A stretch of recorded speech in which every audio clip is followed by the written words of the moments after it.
Apple Watch Series 6 Review. Weirdly, the fact that the Apple Watch Series 6 is the very best smartwatch by a huge margin feels anticlimactic.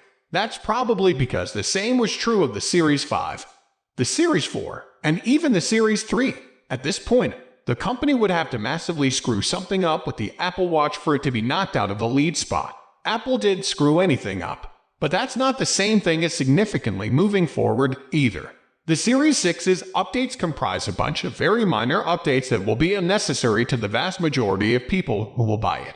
The headline feature, blood oxygen monitoring, also fits in that category, starting at $399. It's not the best deal you can find for your wrist, but it justifies its cost by offering a ton of value, just not enough value compared to previous generations that you'd notice it. It's an iterative update, in other words. Other than the fact that there are new color options like red and blue, it's virtually impossible to distinguish the Series 6 from its predecessor.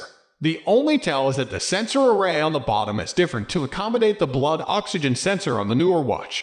It's still a lozenge-shaped square with a big, beautiful screen, and it still offers an array of finishes in two sizes, 40 form and Fordham.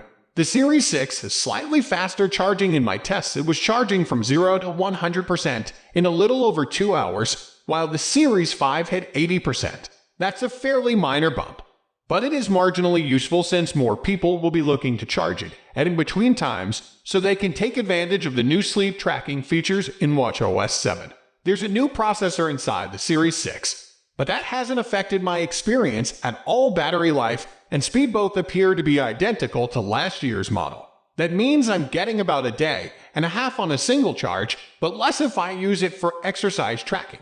The always-on standby screen is brighter than on the Series 5, but I never really had a huge problem with brightness on the older model.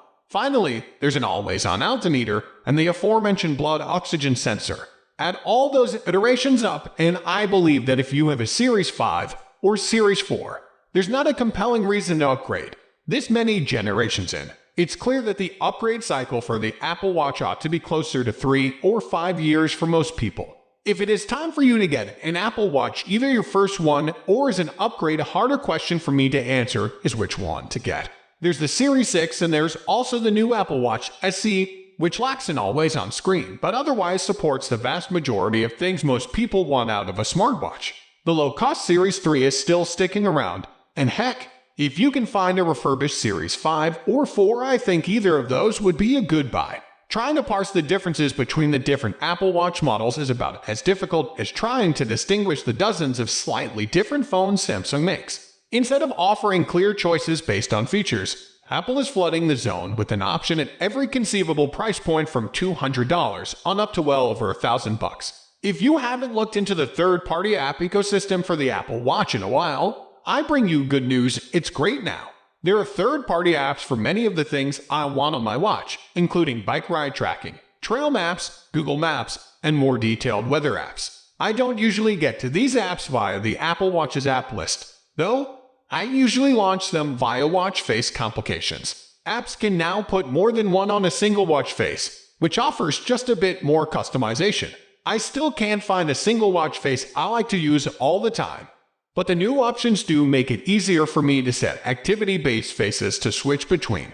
I have a work face, a weekend face, a biking face, and a cooking face.